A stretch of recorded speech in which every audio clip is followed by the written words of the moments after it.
Hey guys, it's Nick. Welcome back to the channel. Hope you're all keeping safe and well. So today I'm out cultivating, but I'm in something a bit different. I'm in something red today, and it feels like I'm cheating on John Deere. Just a little bit.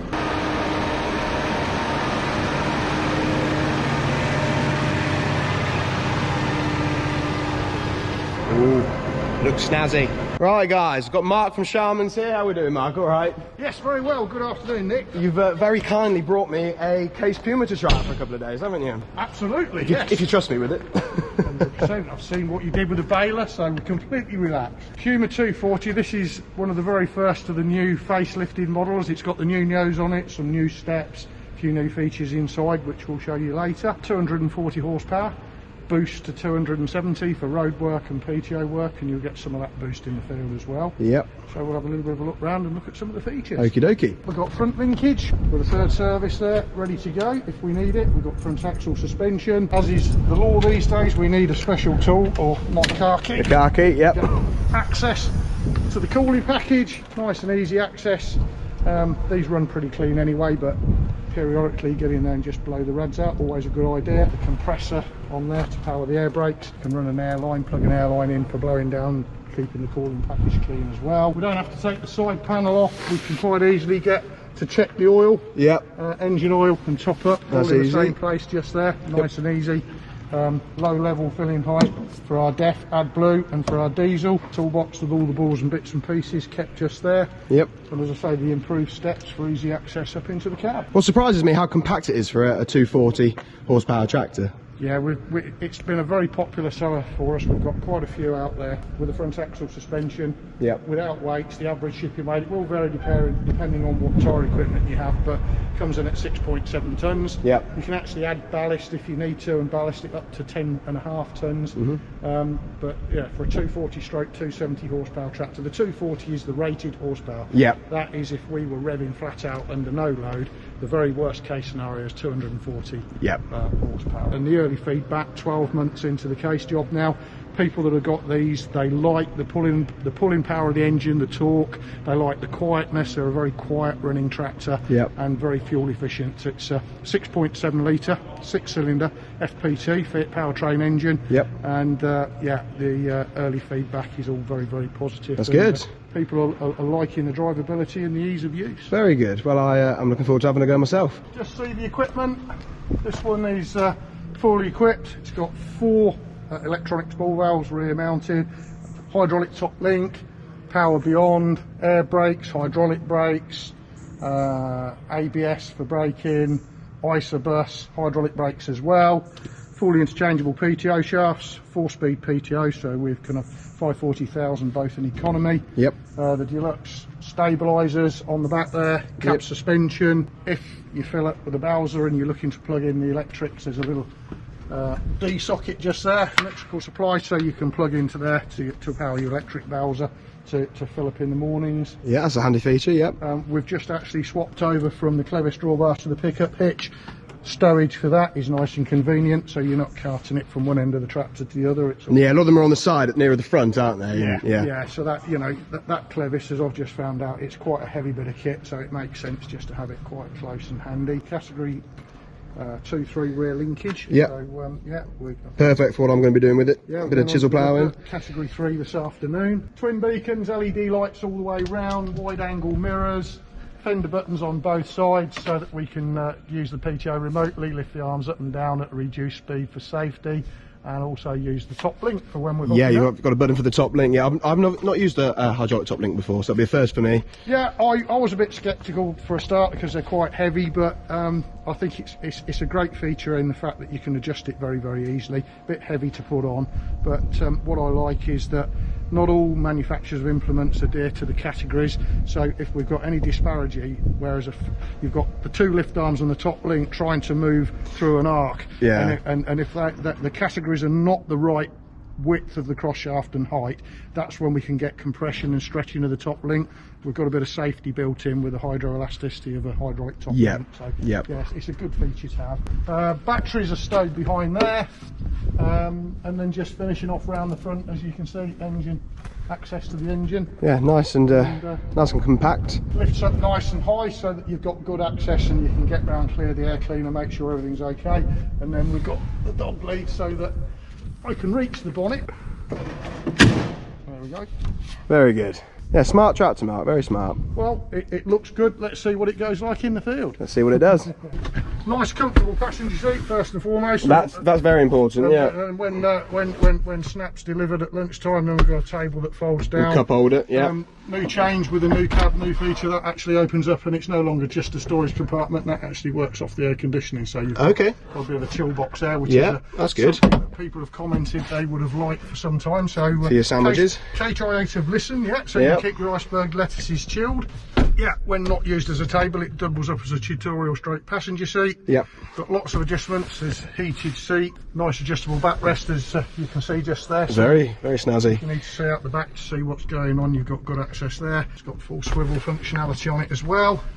And then bring the steering column down to suit you. It's a nice leather finish steering wheel, very comfortable to the touch. Very nice. So this will be almost identical, like you said, Mark, to the 175 I drove when we had that baler up here. Yep, this is the CVX transmission, infinitely variable transmission. Most of the key controls that we're going to be using in the field are on the joystick here. Yep. That acts as a throttle, or depending on which mode we've got the transmission in, that acts as our speed selection as well.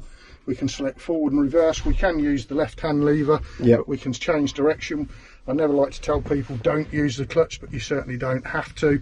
This is very smooth. You can bring the tractor to a stop, change direction like so. When we put the key on, you'll see that we can select 3 different speed ranges. Yep. So we could say up to 5k down the field and then up to 10k on the headland. Just flick between the ranges, and if we're on 10k, that will be 10k in the fully forward position and progressively slow down to stop. Very simple to use. Then we can lift the rear arms up and down on this one, and we can select a spool function on that one. And if we want to vary a speed on the go, we have the choice of doing this or scrolling. Scrolling there, yes. Were we to have guidance auto steering resume would be on that button there. The spool valves probably don't need any explanation. Electronic spool valves, they all work fairly similar basis. Got the Pto Controls in yellow. So everything is colour coordinated, and I don't know if you can make out, but all these switches are overlaid on basically a silhouette of a tractor. So we've got the diff lock controls just there, 4-wheel drive settings just there. Everything orange is to do with throttle and transmission. 2 throttle presets, if you remember from the baler. We just hit number 1 and it went straight to PTO speed. And we can fine tune those with these buttons. Up and down buttons there, Pedal management buttons. These buttons here are to do the hydraulic top link. The top link. The telescopic pickup hitch in and out. 4-wheel drive is in blue. And then front linkage, rear linkage, and the traditional height control, rate of drop, draft position for front and back are all underneath there. So it's, once you get your head around it, it's fairly straightforward and logical. Has to be really, so us sales guys can go backwards and forwards occasionally. Right, thinking I might get the chisel plough on it then, shall we? Let's go. Let's do it. Yeah.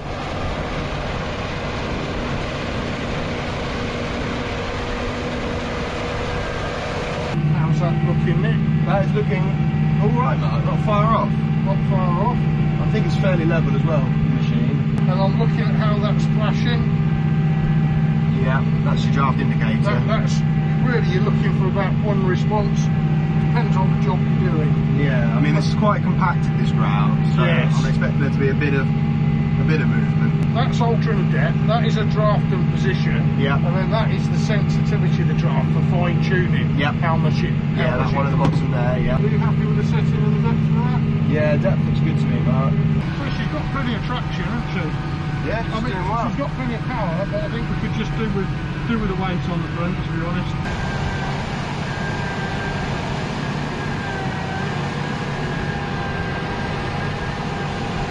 I think it needs its front weight on, so Mark's going to get that organised and bring that up here so we get that on, because I think it'll work better with the front weight on.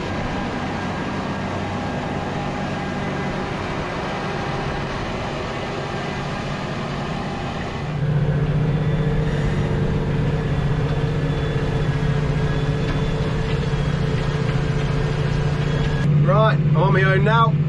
Mark's gone. He's trusted me with the Puma all by myself. So yeah, we'll see how we get on. What we've done, flash forward to where we are now, is we've put the front weight on, and we've taken some air out of the tyres as well. Originally, I was going to use this for a bit of road work, so I think I surprised Mark when I said I want to do a bit of cultivating with it. So yeah, we've got the front weight on now, took some air out of the tyres, and now it's pulling like an absolute dream.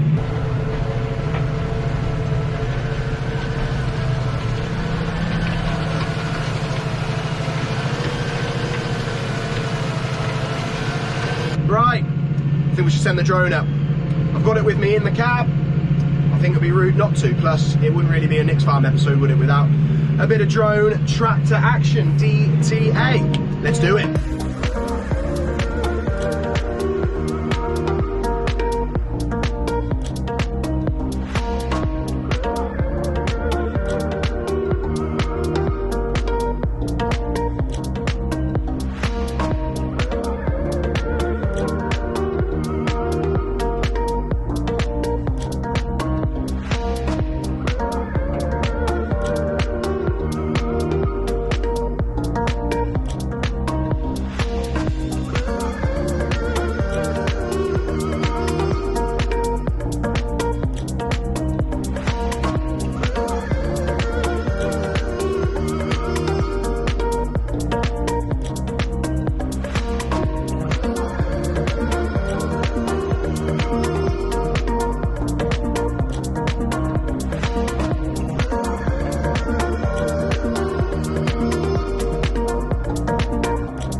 Impressions. Well, first impressions are good. We'll start with the cab. I love this cab. It's very comfortable, nice, comfy seat. Even the passenger seat looks very comfortable. We'll soon know, because I think Haley's coming up for a bit of a ride in a bit. The steering wheel, nice finish on there. It's a nice, comfortable cab, like I said. Good visibility all round, and there's a couple of useful features as well that I really like. One being the headrest here. That swivels round. That's a very useful feature, especially if you want to look out the back or when you're hooking up an implement onto the back. And of course the fridge at the front, which Mark pointed out to me, very useful for keeping your sandwiches cool. In fact, I've got some sandwiches in there right now, ready for lunchtime, the highlight of the day. The computer, nice readout of different information there. We've got all our engine information, engine speed, engine power, engine limit. It's all right there, can't miss it, so I can keep an eye on things and how the machine is working. We've got speed readout, we've got all the rear hitch information as well, so that's really handy. All the controls nicely all together on the armrest here, like Mark pointed out before we got going. All the different controls are on here, and it's very, very handy. The transmission is controlled on this joystick, and to be honest, I really, really like this. It feels almost like I'm driving a combine, but obviously it's not forward and back, it's just forward for your engine power. But one feature I really do like is the 3 ranges that you can preset. So we've got the top range number 3 set at 53k, so that's obviously top speed for when you're on the road. We're in the mid-range, which is F2 forward 2. I've got the top speed set for 8k, so the machine will work up to a speed of 8k whilst in that range, obviously depending on ground conditions. Some of this field is pretty tough, so we're actually going at about, well no, we're going at about 7.8, 7.9 at the moment, so we're almost at that 8 kilometre maximum there. But yeah, that 3 range setting, I really like that. That is a very useful feature. The other thing that I would say is on par with that for my favourite feature would be the hydraulic top link. Now I know they're pretty common now in tractors, but we haven't ever used or had a hydraulic top link, and I think it's very handy. You've obviously got control of it in the cab here as well as on the outside, and it's very handy for when you're going along and you need to change the level of an implement. You can just bring in that top link or lengthen that top link from the cab. It's brilliant.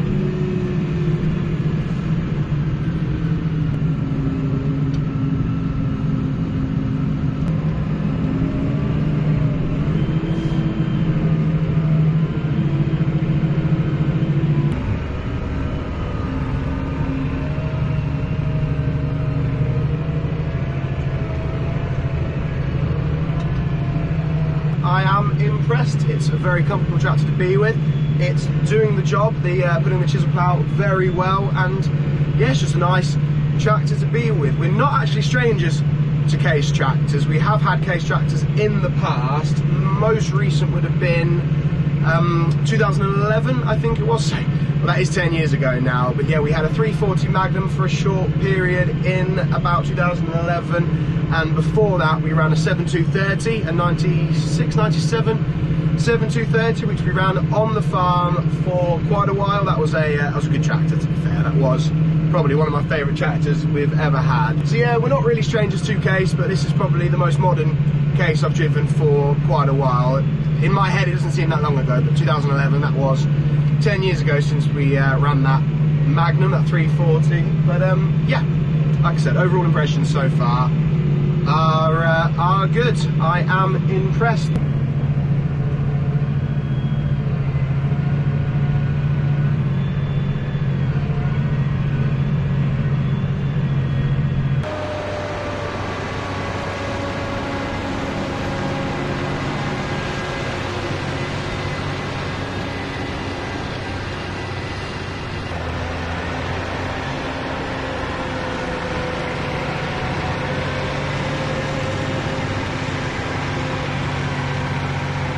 I like it. It's a good tractor, it really is. One thing I didn't say in the cab, which I wanted to mention, was the fuel consumption and how it compares to the John Deere. I think fuel consumption between this and the Deere is pretty much the same, almost identical. But would we buy one? Well, if I'm being totally honest, we're not quite ready yet to give up the Deere. But if and when the time comes to change, I think we will be looking at the red ones, at these Case tractors, seeing as now Sharmans have the Case dealership now. They don't sell John Deere's anymore, and we've dealt with Sharmans for years. They're local to us, they're really not far away. We get on well with all the guys down there, so I think it's safe to say if and when the time comes to buy a new tractor, it would definitely be a Case. We'll see how it goes. So yeah, all in all, I'm very, very impressed with this tractor. So a massive, massive thanks to Sharmans and to Mark for yeah, letting me borrow it for a couple of days. Much appreciated. I'm really enjoying having a go and getting used to something red. So guys, if you've enjoyed today's video, please be sure to give it a massive thumbs up. It really does help the channel, and if you want to see more from me, hit that subscribe button and tap the little bell to get notified when I upload a new video. So take it easy, and we'll see you in the next one. See you later.